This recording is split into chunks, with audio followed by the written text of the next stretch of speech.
Hello, my puddings. Tonight I thought we could do something along the lines of Celtic mythology, and I decided that I would read the story of the Children of Lir, and also draw a scene so that it's just something nice and relaxing to watch whilst I softly speak this story. So we will just get started. Get comfortable.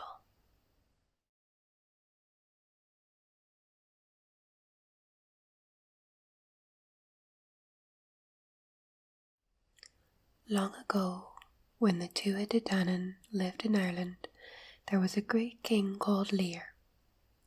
He had 4 children, 𝗤núla, 𝗣𝘁𝗁𝗍𝘁𝗄, and 𝐶onn. 𝗤núla was the eldest, and she was as beautiful as sunshine in blossomed branches.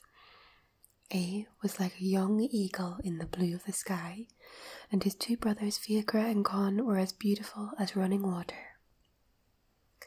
In those days sorrow was not known in Ireland. The mountains were crowned with light, and the lakes and rivers had strange star-like flowers that shook a rain of jewelled dust on the white horses of the 𝗤𝗁𝗿𝗁𝗏s when they came down to drink.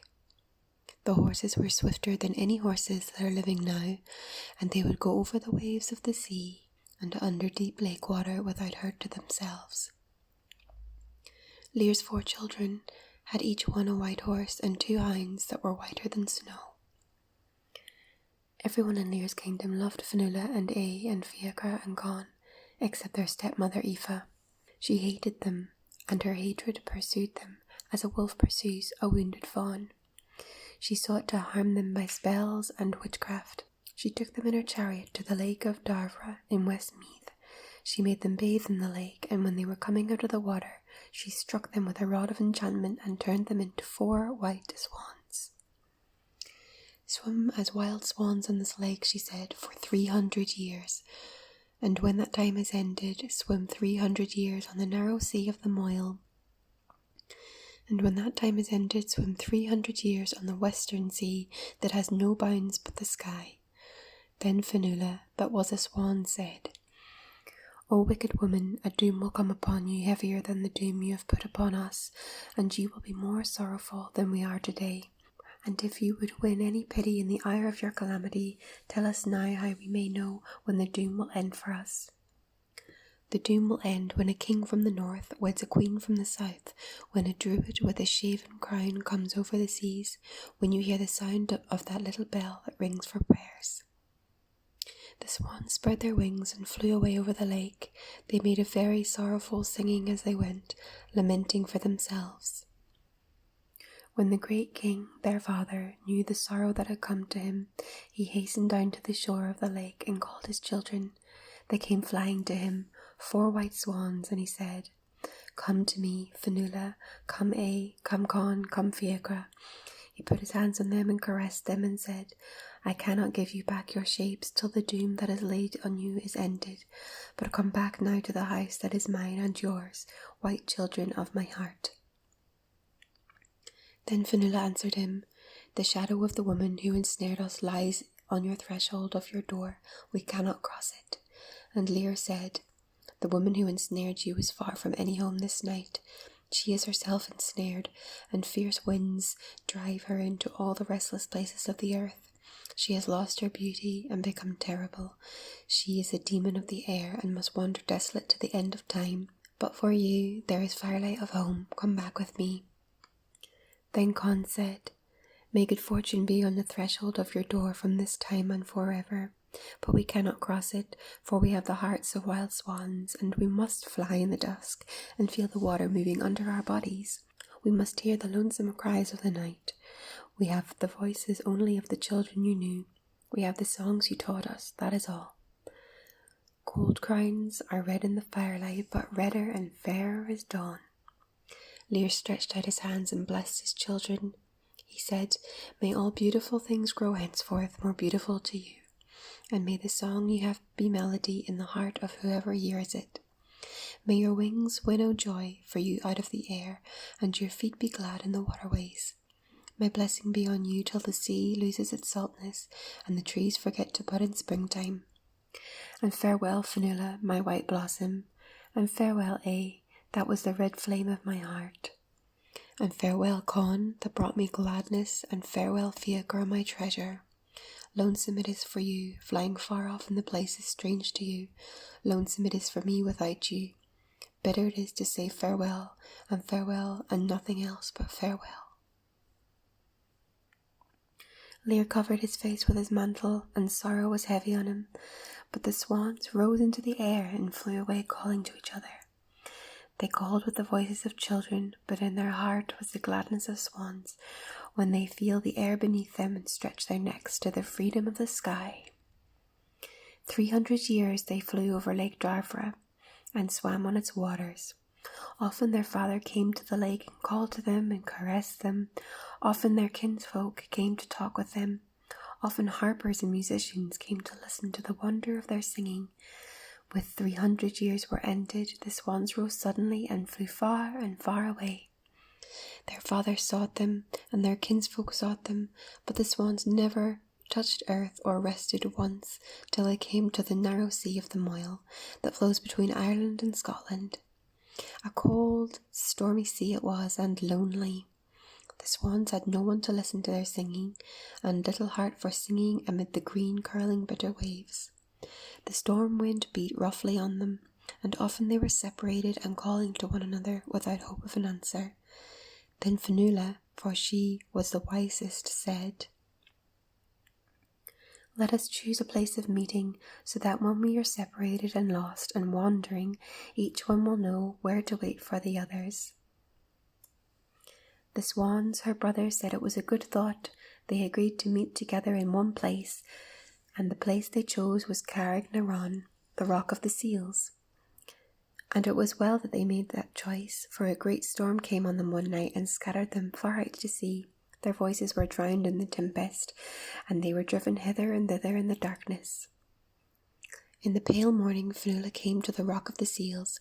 Her feathers were broken with the wind and draggled with the saltness of the sea, and she was lamenting and calling on 𝗍 and 𝗣𝘁𝗿𝗲 and 𝗊𝗁. "O 𝗊𝗁 that is sheltered under my feathers, come to me. O 𝗣𝘁𝗿𝗲, come to me. O 𝗍, come to me." And when she did not see them, and no voice answered, she made a sore lamentation and said, "O bitter night that was blacker than the doom of 𝗍𝘏 at the first to us. O three that I loved, O three that I loved, the waves are over your heads and I am desolate." She saw the red sun rising, and when the redness touched the waters, 𝗊𝗁 came flying to her. His feathers were broken with the wind and draggled with the saltness of the sea.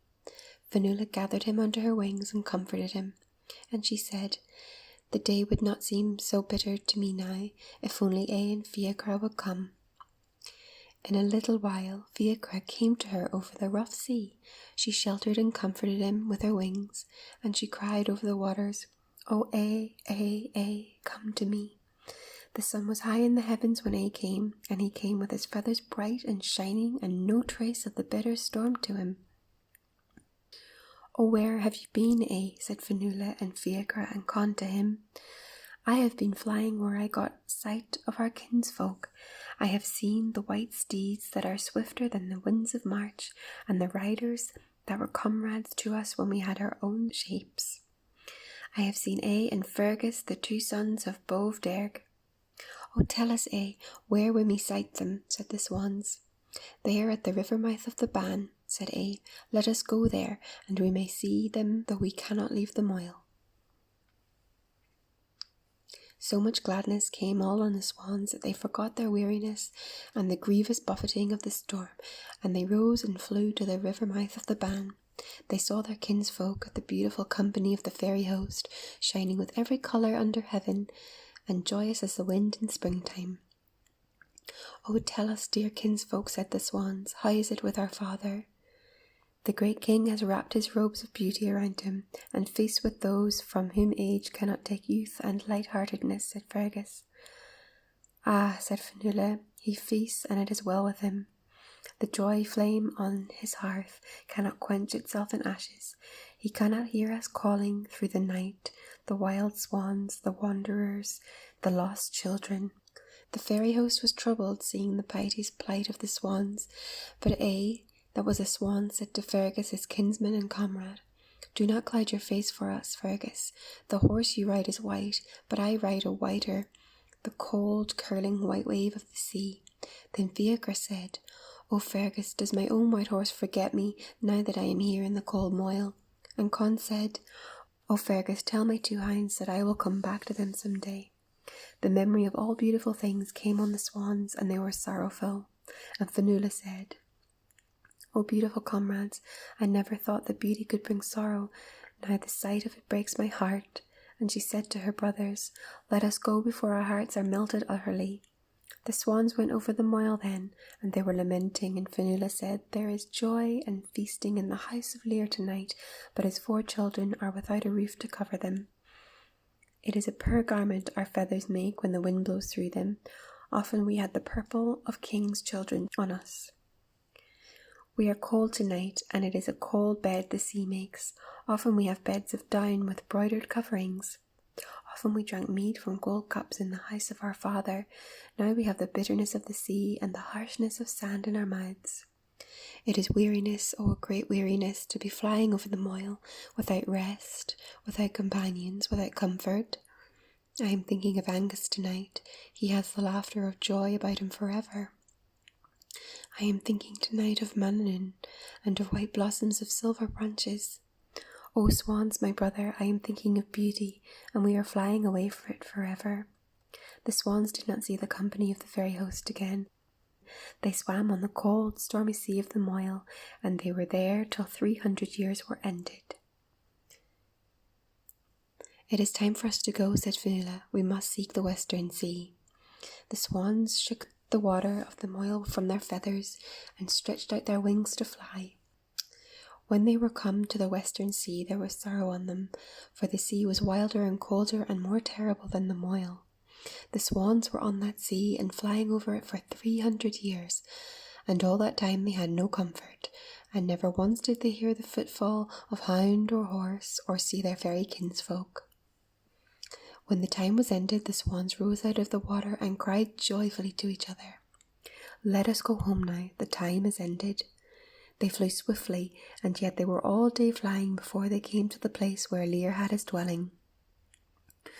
When they looked down and saw no light in the house, they heard no music, no sound of voices. The many-coloured house was desolate, and all the beauty had gone from it. The white hounds and the bright-maned horses were gone, and all the beautiful glad-hearted folk of the 𝗍. Every place is dark to us, said Conn. Look at the hills. The swans looked at the hills they had known, and every hill and mountain they could see was dark and sorrowful. Not one had a star heart of light. Not one had a flame crown. Not one had music pulsing through it like a great breath. O and Conn and 𝗣𝘁𝗿𝗄, said Fionnuala, beauty is gone from the earth. We have no home now. The swans hid themselves in the long dank grass till morning. They did not speak to each other, they did not make a lamentation, they were silent with heaviness of grief. When they felt the light of morning, they rose in the air and flew in wild circles, seeking their kinsfolk. They saw the dwellings of strangers, and a strange people tending flocks and sowing corn on plains, where the Tuatha De Danann had hunted white stags with horns of silver. The grief of all griefs has come upon us, said Fionnuala. It is no matter now whether we have the green earth under us, or the bitter sea waves. It is little to us now that we are in swans' bodies. Her brothers had no words to answer her. They were dumb with grief, till 𝗍 said, Let us fly far from the desolate house and the dead hills. Let us go where we can hear the thunder of the western sea. The swans spread their wings and flew westward till they came to a little reedy lake, and they alit there and sheltered themselves, for they had no heart to go farther. They took no notice of days, and often they did not know whether it was moon or the sun in the sky, but they sang to each other, and that was all the comfort they had. One day, while Fionnuala was singing, a man of the stranger race drew near to her to listen. He had the aspect of one who had endured much hardship. His garments were poor and ragged, his hair was bleached by sun and rain. As he listened to the song, a light came into his eyes, and his whole face grew beautiful. When the song ended, he bowed himself before the swans and said, "White swans of the wilderness, ye have flown over many lands. Tell me, have ye seen aught of Tir na Nog, where no one loses youth, or Tir na Mo, where all that is beautiful lives forever, or Moy Mel, that is so honey sweet with blossom? Have we seen Tir na Nog? It is our own country. We are the children of Lir, the king of it. Where is that country? How may one reach it? Tell me." "Och, it is not anywhere on the ridge of the world. Our father's house is desolate. Ye are lying to make sport for yourselves. Tir na Nog cannot perish. Rather would the whole world fall to ruin. Oh, would we had anything but the bitterness of truth on our tongues today. Would we could see even one leaf from those trees with shining branches, where the many-coloured birds used to sing. Ochone, for all the beauty that has perished with Tir na Nog." The stranger cried out a loud sorrowful cry and threw himself to the ground. His fingers tore at the roots of the grass, his body writhed and trembled with grief. The children of Lir wondered at him, and said, "Put away this fierceness of grief and take consolation to yourself. We, with so much heavier sorrow, have not lamented after this fashion." The stranger raised himself. His eyes blazed like the eyes of a hunted animal when it turns on the hunters. "How could your sorrow be equal to mine? You have dwelt in Tir na Nog, ye have ridden horses whiter than the snow of one night and swifter than the storm wind. Ye have gathered flowers in the plain of honey, but I have never seen it, never once. Look at me. I was born a king. I have become an outcast, the laughing stock of slaves. I am 𝗣𝘁𝘁𝗿𝗏 the wanderer. I have given all for the hope of finding that country. It is gone now. It is not anywhere on the round of the world." "Stay with us," said 𝗣𝘁𝘁𝗏, "and we will sing for you and tell you stories of Tir na Nog." "I cannot stay with you. I cannot listen to your songs. I must go on seeking while I live. When I am dead, my dreams will not torment me. I shall have my fill of quietness then. Can you not believe us when we tell you that Tir na Nog is gone like the white mists of morning? It is nowhere. It is in my heart and in my mind and in my soul. It burns like fire. It drives me like a tireless wind. I am going. Farewell." "Stay," cried "we will go with you. There is nothing anywhere for us now but brown earth and drifting clouds and wan waters. Why should we not go from this place to place as the wind goes, and see each day new fields of reeds, new forest trees, new mountains? Oh, we shall never see the star heart in any mountain again." "The mountains are dead," said Conn. "The mountains are not dead," said 𝗣𝘁𝘁𝗏. "They are dark and silent, but they are not dead. I know, I have cried to them in the night and laid my forehead against theirs and felt the beating of their mighty hearts. They are wiser than the wisest druid, more tender than the tenderest mother. It is they who keep the world alive." "Oh," said Fionnuala, "if the mountains are indeed alive, let us go to them. Let us tell them our sorrowful story. They will pity us, and we shall not be utterly desolate." 𝗣𝘁𝘁𝗏 and the swans journeyed together, and at dusk they came to a tall, beautiful mountain, the mountain that is called Nephin in the west. It looked dark and sombre against the fading sky, and the sight of it, discrowned and silent, struck chill to the hearts of our wild swans. They turned away their heads to hide their tears, but 𝗣𝘁𝘁𝗏 stretched his hands to the mountain and cried out, "O beautiful, glorious comrade, pity us. Tir na Nog is no more, and Moy Mel is lost forever. Welcome the children of Lir, for we have nothing left but you and the earth of Ireland." Then a wonder happened. The star heart of Nephin shone out, magnificent, tremulous, coloured like a pale amethyst. The swans cried out to each other, "The mountain is alive! Beauty has come again to the earth. 𝗣𝘁𝘁𝗏, you have given us back the land of youth." A delicate fairy music trembled and died away, and was born again in the still evening air, and more the radiance deepened in the heart of Nephin. The swans began to sing most sweetly and joyously, and at the sound of that singing the star heart showed in mountain after mountain till every mountain in Ireland pulsed and shone.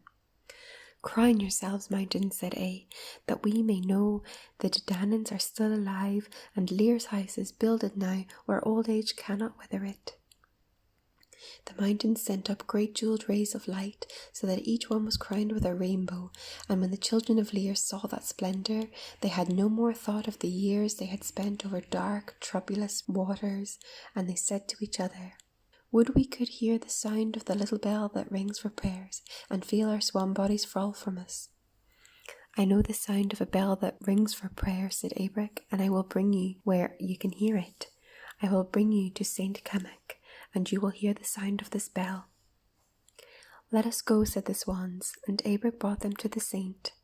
The saint held up his hands and blessed God when he saw them, and he besought them to remain a while, and to tell him the story of their wanderings. He brought them into his little church, and they were with him in peace and happiness, relating to him the wonders of the land of youth. It came to pass then that word reached the wife of King Lárgnan concerning the swans. She asked the king to get them for her, and because she demanded them with vehemence, the king journeyed to the church of St. 𝗍𝗁𝗃 to get the swans. When he was come, St. 𝗍𝗁𝗃 refused to give them the swans, and Lárgnan forced his way into the church to take them. Now he was a king of the north, and his wife was a queen of the south, and it was ordained that such a king should put an end to the power of 𝗍𝘂's spell. He came to the altar, and the swans were close to it. He put his hands on the swans to take them by force. When he touched them, the swan feathers dwindled and shriveled and became as fine dust, and the bodies of Lir's children became as a handful of dust, but their spirits attained to freedom and joined their kinsfolk in the land of the ever-living. It was 𝗍𝘁𝗃 who remembered the story of the children of Lir because he loved them. He told the story to the people of Ireland, and they were so fond of the story and had such pity for Lir's children that they made a law that no one was to hurt a wild swan, and when they saw a swan flying they would say, "My blessing with you, white swan, for the sake of Lir's children." I hope you enjoyed listening to the Children of Lir. Good night.